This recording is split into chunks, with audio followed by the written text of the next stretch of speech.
जादुई मटका। सुखपुर नाम का एक गांव था। उस गांव में एक किराने की दुकान थी जिसके मालिक का नाम था सीताराम। सीताराम बहुत दयालु और अच्छा इंसान था। वो जब भी किसी को जरूरत पड़े तो मदद के लिए तत्पर रहता था। परंतु उस गांव में हमेशा सूखा रहता था। उस गांव में वर्ष में सिर्फ एक ही बार बारिश होती थी, इसलिए गांव में पानी की बहुत दिक्कत होती थी। गांव के लोगों को पानी के लिए बहुत दूर जाकर मटके में पानी लाना पड़ता था। एक बार की बात है, गर्मी का मौसम था। सीताराम अपनी दुकान में बैठा था। एक बूढ़ा इंसान इतनी गर्मी में उसकी दुकान पर आया और बेटे, क्या मुझे थोड़ा पानी मिल सकता है? बहुत प्यास लगी है बेटा। सीताराम के पास एक मटका था जिसमें बहुत मुश्किल से सीताराम ने पानी भरा था। सीताराम ने सोचा, मैंने बहुत मुश्किल से ये पानी का मटका भरा है। अब अगर ये मटका खाली हो गया तो इतनी गर्मी में ये मटका भरने में बहुत दिक्कत होगी। परंतु सीताराम बहुत दयालु था। उसने उस बूढ़े इंसान को पानी दिया। बूढ़े इंसान ने पानी पिया। फिर उस बूढ़े इंसान ने एक और बार पानी मांगा। सीताराम मटके से पानी दे उससे पहले ही उसने पूरा मटका उठाकर सारा पानी पी लिया। सीताराम ये देखता ही रह गया। उस बूढ़े ने सीताराम को कहा, धन्यवाद बेटा, तुमने आज मेरी प्यास बुझाई है। किसी की प्यास बुझाना बड़े पुण्य का काम है बेटा, इसलिए भगवान तुम्हारा भला करेगा। ऐसा कहकर वो बूढ़ा इंसान चला गया। थोड़े समय बाद उस गांव के सरपंच विनोद दास आए। उन्होंने सीताराम को कहा, सीताराम, इस पर्ची में मैंने जो सामान लिखा है वो मुझे जल्दी दे दो। आज मेरे घर मेहमान आने वाले हैं।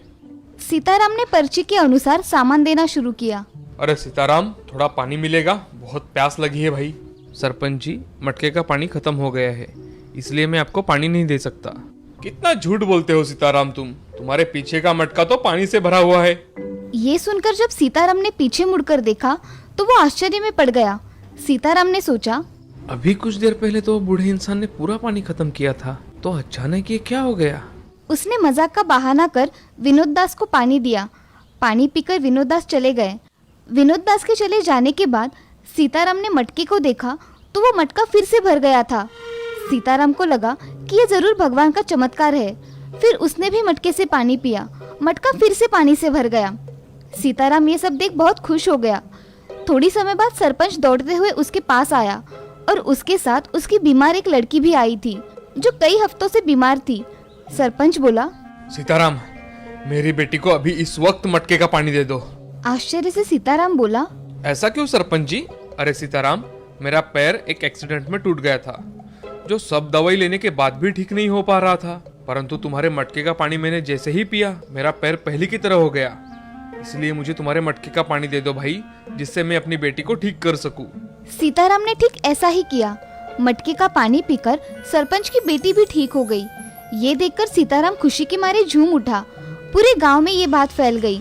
सीताराम ने सोचा कि लगता है वो बूढ़ा इंसान भगवान का फरिश्ता होगा और उसी वजह से ये साधारण सा मटका जादुई मटका बन गया है। अब सीताराम की दुकान के बाहर लोगों की लाइन लगने लगी। सब अपनी अपनी बीमारियां ठीक करने के लिए सीताराम के पास आने लगे। सीताराम उनका इलाज मुफ्त में करने लगा क्योंकि उसे लोगों की सेवा करने में आनंद आता था। फिर भी लोग सीताराम को कुछ न कुछ देकर जाते थे। सीताराम कुछ ही दिनों में धनवान हो गया। एक दिन फिर से एक बूढ़ा इंसान सीताराम की दुकान पर आया और उसने सीताराम से पानी मांगा। सीताराम उसको पानी दे उससे पहले कई सैनिक उसके पास आए और सीताराम को कहा कि नहीं नहीं, जल्द से जल्द हमारे साथ चलो। रानी जी बहुत बीमार है, इसलिए उनको तुम्हारे मटके का पानी चाहिए। तभी सीताराम ने सैनिकों से कहा, जनाब, सिर्फ 2 मिनट रुक जाइए, मैं इस बूढ़े इंसान को पानी दे दूं। नहीं, तुम अभी हमारे साथ चलो। राजा रानी के ठीक हो जाने पर तुम्हें बहुत सारा धन देंगे। सीताराम लालच में आ गया और उस बूढ़े इंसान को पानी दिए बिना ही चला गया। जब वो मटका लेकर महल पहुंचा तो मटके में देखा तो पानी ही नहीं था।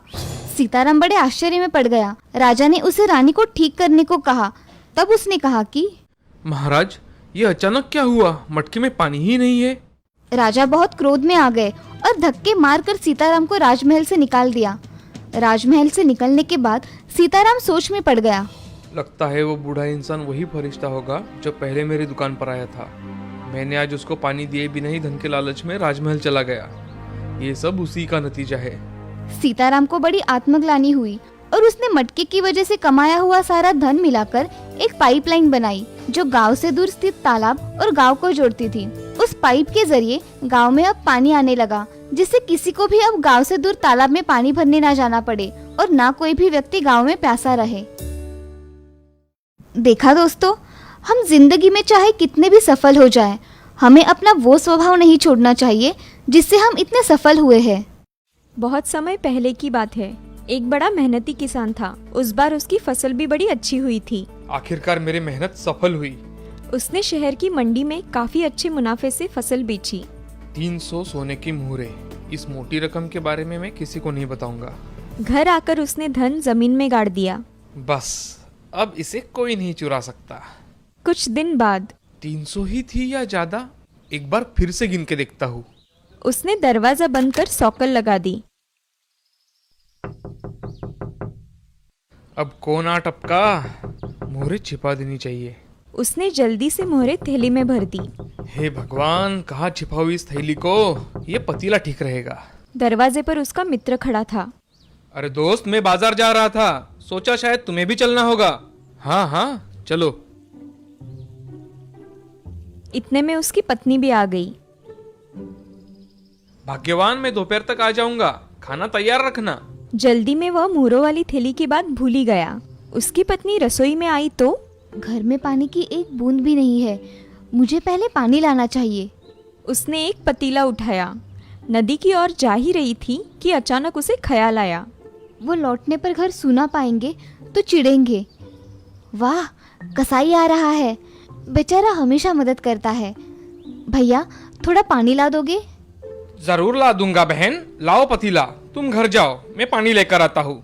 नदी की ओर जाते समय उसे पतीले में कुछ आवाज सुनाई दी। क्या है इस पतीले में? अरे थैली, इतने सारे सोने की मुहरे, मेरी तो किस्मत खुल गई। वो पानी की बात भूल ही गया और शहर की ओर भागा। आज तो मैं अपने दोस्तों को दावत दूंगा, दावत। बाजार जाकर उसने एक तगड़ा बकरा खरीदा और लौटते समय मैं भी कैसा मूर्ख हूँ, थैली पर किसकी नजर पड़ गई तो इसे तुरंत छुपा देना चाहिए। लेकिन छुपाऊं कहाँ? अरे हाँ, बकरे के पेट से बेहतर जगह क्या हो सकती है भला? उसने वो सारी सोने की मोहरें बकरे को जबरदस्ती खिला दी। थोड़ा आगे जाने पर उसे अपना बेटा मिला। मुझे शहर में कुछ काम है, तुम इस बकरे को लेकर घर जाओ। ठीक है बापू। 2 मुहरों में खरीदा है, संभाल कर लेकर जाना इसे। हाँ बापू। रास्ते में लड़की को किसान और उसका मित्र मिले। बड़ा तगड़ा बकरा है, क्या तुम इसे बेचोगे? पहले दाम कितना दोगे बताओ। मैं इस बकरे के तुम्हें 3 मोहरे दे सकता हूँ। ठीक है, ले लो। वाह वाह, आज बड़ा अच्छा सौदा रहा है। इस सौदे से तो बापू बड़ा खुश होगा। एक मुहर का फायदा जो हो गया। इधर किसान जब बकरे को लेकर घर लौटा। कितना तगड़ा बकरा है। हाँ, दोस्तों को दावत दूंगा, तुम इसे पीछे आंगन में बांध दो। और जैसे ही किसान घर में घुसा तो अरे मेरा पतीला कहाँ गया? मैंने पतीला यहाँ रखा था, क्या किया तुमने उसके साथ? कसाई को पानी लाने के लिए दिया था, लेकिन वो अभी तक आया ही नहीं। अरे भाग्यवान, वो कभी अब आएगा भी नहीं। पतीले में सोने की मुहरों वाली थैली थी। हाय राम, मुझे बताया क्यों नहीं आपने? हे भगवान, मेरे खून पसीने की कमाई लुट गई। जी आप दिल छोटा मत कीजिए, हमारी ईमान की कमाई कोई नहीं छीन सकता। ठीक कहती हो। चलो बकरे की बलि देकर भगवान से न्याय की दुआ मांगते हैं। दूसरे ही पल वह रसोई में दौड़ता हुआ आया। बड़े खुश हो? क्या माजरा है? मेरी मुहरों वाली थैली, मेरा धन बकरे के पेट में मिल गया। लेकिन वो वहाँ कैसे पहुँची? कसाई ने ही ठूसा होगा, उसी के बेटे से बकरा खरीदा है मैंने। अच्छा सबक मिला है उसे। अब धन हमेशा मैं अपने पास ही रखूंगा। दूसरे दिन किसी काम से किसान को शहर जाना था। लौटते समय कितनी गर्मी है, पानी में गोता लगा लेता हूँ, मजा आ जाएगा। अपने कपड़े और थैली वही किनारे पे रखकर वो नदी में उतर गया। उधर से गुजरते हुए एक चरवाहा की निगाह थैली पर पड़ी। अरे सोने की मुहरे, मेरी तो किस्मत खुल गई। और वो थैली लेकर चला गया। रास्ते में लगता है कोई आ रहा है, जरूर मेरी थैली छीन लेगा। मुझे इसे कहीं छुपा देना चाहिए। उसने थैली कुएं में फेंक दी। इसे बाद में आकर ले जाऊंगा। इधर किसान तरोताजा होकर बाहर निकला। हाँ, मजा आ गया। अब जल्दी घर चलना चाहिए। अरे मेरी मुहरों वाली थैली कहाँ गई? हे भगवान, मैंने फिर से धन गवा दिया। शोकाकुल किसान घर लौट रहा था कि आंधी आई। अरे मेरी पगड़ी! पगड़ी के पीछे भागता किसान कुएं के पास आ गया और पैर फिसलकर कुएं में गिर गया। बचाओ बचाओ, मेरा धन मुझे फिर मिल गया। वो कुएं से बाहर आया और घर पहुंचा। दूसरे दिन किसान और चरवाहे की भेंट गांव के बाजार में हुई। बड़े दुखी हो भाई, क्या हुआ? मैंने सोने की सिक्कों की थैली एक कुएं में छुपाई थी, अब जाकर देखा तो गायब है। मतलब वो थैली मेरी नहीं थी? तुम्हारी थैली सुरक्षित है भाई। मैंने समझा नदी किनारे खोई मेरी थैली है। आओ, तुम्हारा धन तुम्हें दे दूं। घर जाकर किसान ने मुहरों वाली थैली उसे दे दी। भगवान करे तुम्हारी थैली भी तुम्हें जल्द मिल जाए। जब चरवाहा घर की ओर जा रहा था, कैसा मूर्ख है, अपनी थैली भी नहीं पहचानता। चरवाहा घर पहुंचकर मेरे खोखले डंडे में ये मुहरें सुरक्षित रहेंगी। चरवाहा सारी सोने की मुहरें उस खोखले डंडे में डाल देता है और दूसरे दिन नदी किनारे टहलते समय वो फिसल गया और डंडा भी पानी में जा गिरा। इसके पहले कि वो डंडा पकड़े, एक जबरदस्त लहर उस डंडे को बहा ले गई। दूसरे किनारे पर किसान नहा रहा था, तभी उसे वो डंडा उसकी ओर आता दिखाई दिया। बड़ा अच्छा डंडा है, चलो इसे घर ले चलता हूँ, काम आएगा। किसान वो डंडा लेकर जब घर आया, जलाने के लिए लकड़ी ही नहीं है। आज ही ये डंडा मिला है, अभी का काम चलाने के लिए इसे ही काट देता हूँ।